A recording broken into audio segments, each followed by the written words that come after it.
100세를 넘는 시대가 되었습니다. 연금은 드러났는데 사실 얼마 나올지 잘 모르겠어요. 네. 국세청이다, 검찰청이다, 자녀가 납치되었다. 네, 여보세요?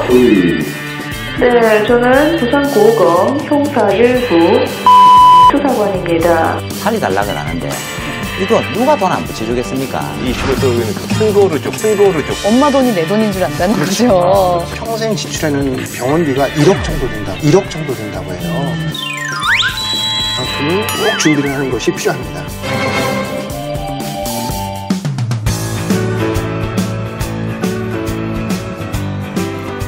안녕하세요. 네, 엄마들이 꼭 알아야 할 세상의 핫 이슈를 가장 따끈따끈하게 만날 수 있는 시간, EBS 부모 이슈앤맘 이지혜입니다. 자, 오늘도 함께 재미난 이야기 함께 해주실 조선미 교수님, 또 최재원 씨 나오셨습니다. 어서 오세요. 안녕하십니까. 반갑습니다. 네. 요즘요, 호모 헌드레드라는 말 들어보셨나요? 예전에는 환갑만 넘어도 장수한다라고 얘기를 했었는데 요즘은 인간 평균 수명이 100세를 넘는 시대가 되었습니다. 그런데 그렇게 수명이 길어진 만큼 우리가 행복한 노후 생활을 하는 것도 굉장히 중요하잖아요. 그러려면 일단 돈 문제가 해결돼야 되는데 은퇴 자금, 노후 자금을 잘 모으는 것도 중요하지만 이걸 잘 지키는 것도 역시 중요하죠. 오늘은 그 방법에 대해서 이야기를 나눠보도록 하겠습니다. 도움 말씀 주실 분, 자, 은퇴 설계 전문가 전기보 소장님, 그리고 금융범죄 예방 전문가 이기동 소장님 나오셨습니다. 어서 오세요. 반갑습니다.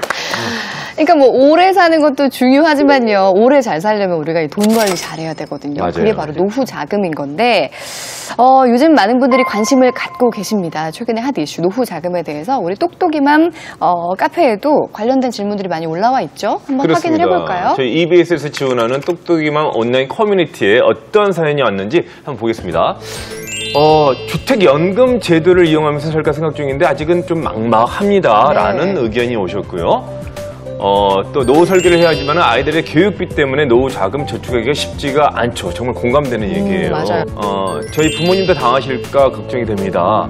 노후 자금을 노리는 금융 사기를 예방하는 방법과 대처법, 이런 기사를 많이 봤다는 또 제보를 하셨습니다. 네, 그럼 저희가 이제 본격적으로 노후 자금을 잘 지킬 수 있는 방법에 대해서 판넬로 준비를 해봤거든요. 최재원 씨가 소개해 주실까요? 또 지피지기면 백전백승이라고 저걸 알아야지만이 내가 나의 소중한 자금을 어떻게 해야지 지킬 수 있는지 한번 알아보도록 하겠습니다. 노후 자금을 날리는 최악의 3대 리스크. 자, 첫 번째입니다. 당신의 빈틈을 파고드는 이 금융 사기. 네. 굉장히 심각해요. 아니 정말 못된 사람들인 것 같아요. 어르신들 그 돈을, 그 귀한 돈을. 특히. 근데 실제로 그 노후 자금을 이용한 어떤 범죄들, 금융 사기들이 많이 일어나고 있나요? 그렇죠. 우리나라에서도 이제 그 노후 자금을 노린 금융 사기가 많아지면서 은퇴자들이나 이제 노령자들이 매우 걱정을 많이 하고 있는데요. 실제로 한국 투자자 보호재단에서 연령별로 이제 금융 사기를 경험한 사람의 비율을 조사를 해봤더니 5, 60대 같은 경우에는 4명 중에 1명꼴로 사기를 당한 것으로 나와 있고요. 특히 이제 60대 같은 경우에는 1인당 피해 금액이 8,250만 원으로 다른 연령대에 비해서 훨씬 높은 비율을 보이고 있습니다. 이야, 1억 가까운 돈이에요. 저도 그 4명 중에 1명인 것 같아요. 아니 설마 전문가님께서? 아니 교수님께서요? 네, 설마. 전문가는 이게 제가 부모 교육의 전문가고요. 네네. 돈은 완전히 문외한인데 아이고. 갯돈도 좀 띄워보고요. 아니 언제 얼마나 정확하게? 아직 이혼당할 것 같아요. 액수는. 그 정도로요? 그리고 보이스피싱도 사실은. 그러면 보이스피싱을 일단 당하신 경험이 있고 그 외에도 참 많은 사기 수법들이 있잖아요. 금융 사기에는 보이스피싱, 파밍, 스미싱, 카드 복제, 인터넷 사기, 다단계 투자 사기, 부동산 사기, 밤새도록 이야기를 해도 범죄 정황은 다 이야기를 할 수가 없습니다. 그러게요. 그만큼 무궁무진한 수법으로 고객들의, 당신들의 지갑을 노리고 있습니다. 날이 갈수록 점점 더 진화해 나가고 발전해 나간다는 것도 저희가 미처 알 수 없는 수법들이 지금도 만들어지고 있다는 것이 참 불안한데요. 노령자들이나 은퇴자들이 갖고 있는 가장 큰 취약점이 경제 활동을 하다가 어느 날 중단이 됐잖아요. 그러니까 이제 돈을 어디서는 벌어야 되는데 하는 방법은 없고 주변에서 이제 좋은 게 있다고 하니까 너무 쉽게 빠지는 겁니다. 그런 부분. 그러니까 정말 나쁜 게 그 부분인 것 같아요. 그렇죠. 그걸 노리는 거죠. 심리적인 취약점을 이용한다는 거. 이제 이분들은 퇴직금이니까 그래도 다른 사람보다는 돈이 좀 많이 모여 있거든요. 그렇죠. 근데 이 운영 방법은 모르고 돈은 벌어야 되겠고 그런 심리적 약점을 잘 이용하는 거죠. 그럼 네. 우리 조소미 교수님 같은 경우에는 그러면 어떤 케이스에서 뭐 넣으신 돈이 많으셔서 그런지 운영 방법을 이제 모르시는 거죠. 판단력이 흐려서 그런지 외로움을 타시 그러셨는지 어쩌다가 그러셨는지. 그러니까 심리 전문가신데 심리적인 그런 문제들로 인해 당하는 금융사기의 뭐 당사자가 되셨으니까요. 일단 제가 전문가잖아요. 딴 부분은. 그래서 제 전문 영역에 골몰하고 있다가 아차 정신줄을 좀 놓은 거죠. 네. 그래서 전화가 왔는데 네. 이게 사실인지 아닌지 냉철하게 판단할 만한 집중력이 안 되면서 그다음에 또 이제 새로운 뉴스에도 둔한 거. 솔깃해지고. 또. 아니 솔깃은 아니었고요. 네.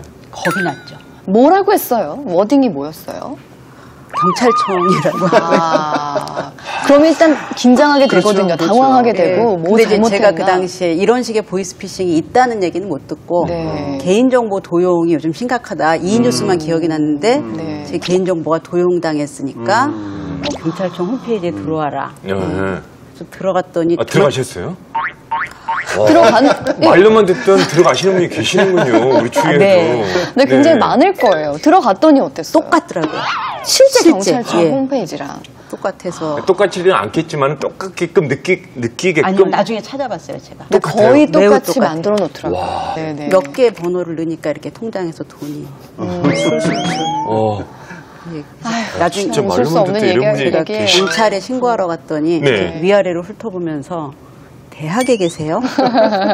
이렇게 해서 제가 한 일주일쯤 너무 창피해서 죽을 뻔했어요. 아유. 근데 교수님도 하물며 이렇게 당하시는데 어르신들 같은 경우에는 맞아요. 심리적으로 불안해 있고 또 여기저기 솔깃한 정보들을 들으면 흔들리실 수밖에 없거든요. 그런 심리적인 이야기를 좀 해볼까요? 이제 이게 설득당하는 거잖아요. 네. 근데 이제 사회심리학에서 보면 설득에는 여러 가지 요인이 영향을 미치는데 네.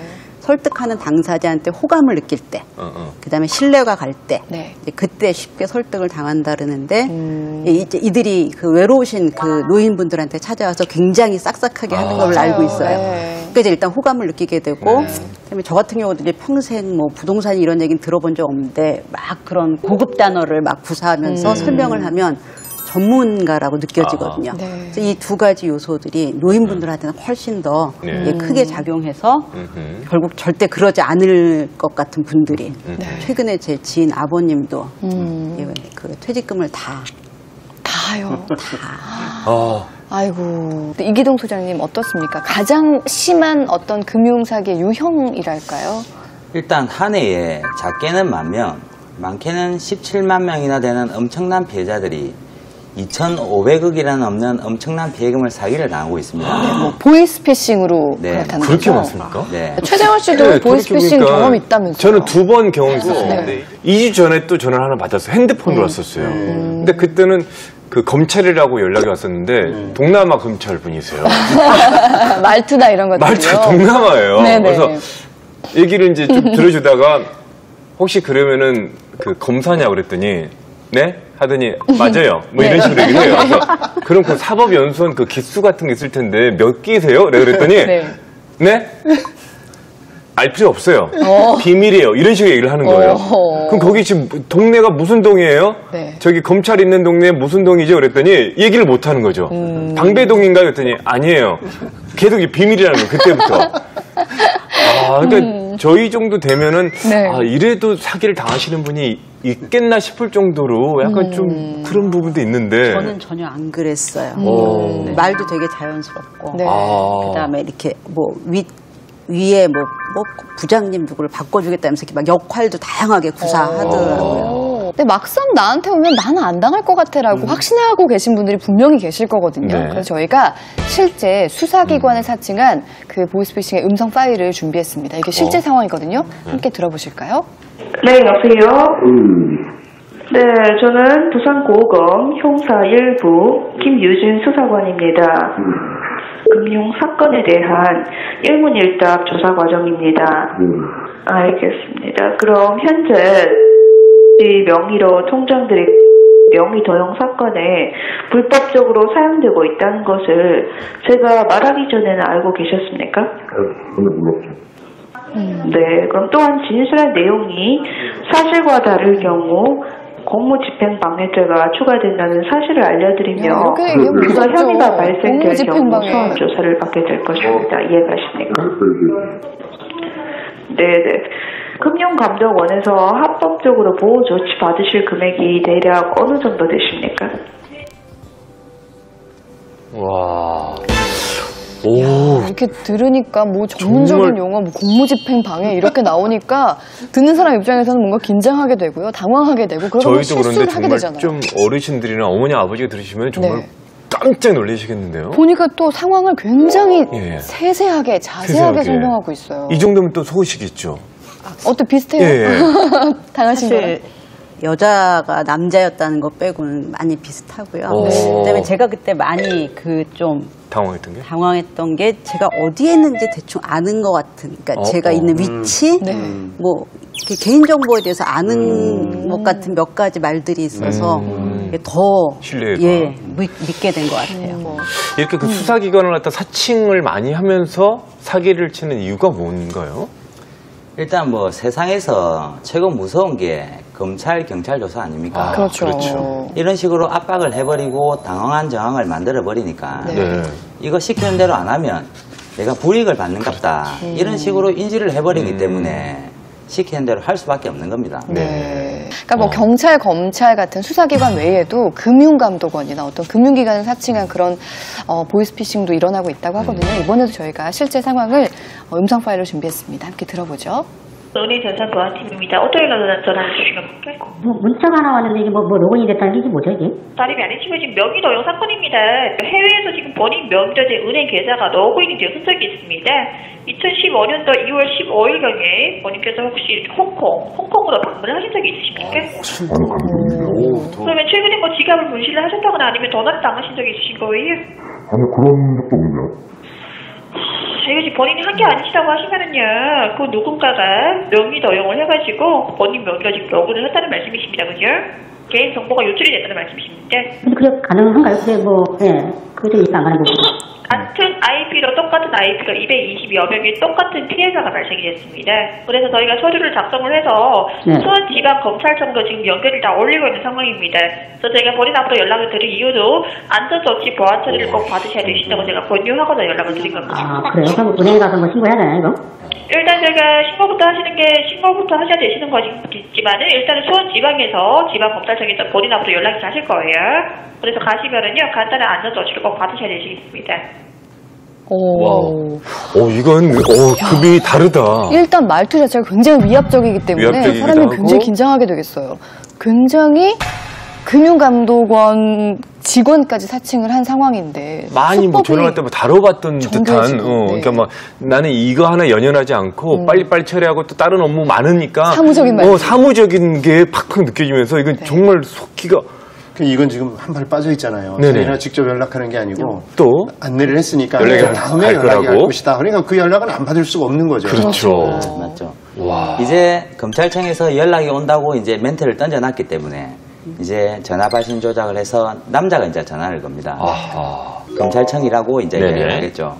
지금 뭐 가까운 경찰서에서 와서 전화 조사를 받으시겠습니까? 아니면 전화상으로 간단히 받으시겠습니까? 경찰서 간다는 사람 아무도 없습니다. 네, 전화상으로 간단히 받겠습니다.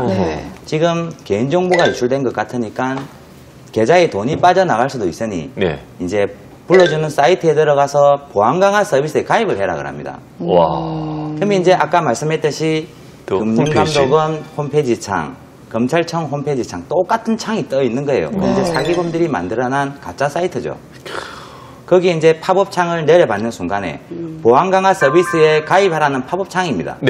전화로는 끊지 못하게 계속 돈이 빠져나간다고 이제 협박을 하고 있고, 그러니까 시킨 대로 할 수밖에 없는 거예요. 팝업 창을 내려받는 순간에 이제 핸드폰에 악성 코드, 컴퓨터에 악성 코드가 깔리는 겁니다. 그러면 이제 인터넷 뱅킹에 필요한 정보를 넣어라. 은행에서 시키니까, 검찰청에서 시키니까 이 보안 강화 서비스에 가입을 안 하면 돈이 자꾸 빠져나간다 그러니까 할 수밖에 없는 거죠. 이체 비밀번호, 그리고 이제 뭐 계좌번호, 비밀번호 자기가 다 칩니다 그냥. 보안번호까지. 이제 불러주는 순간에 계좌에 돈이 빠져나가는 거예요. 그렇기 때문에 이제 한번 홀려버리면 이제 정신이 이제 빠져든다는 말이 있듯이 어떤 게 진실이고 어떤 게 거짓인지 알 수가 없는 거죠. 와, 저는 이걸 지금 이런 얘기 듣기 전에는요, 네. 뉴스에서만 들었을 때, 얼마나, 죄송하지만 무지하셔서 저걸 속으실까 했는데, 이렇게 보니까는, 와, 저라도 속겠는데요? 그렇죠. 저는 두 번도 속겠는데. 네.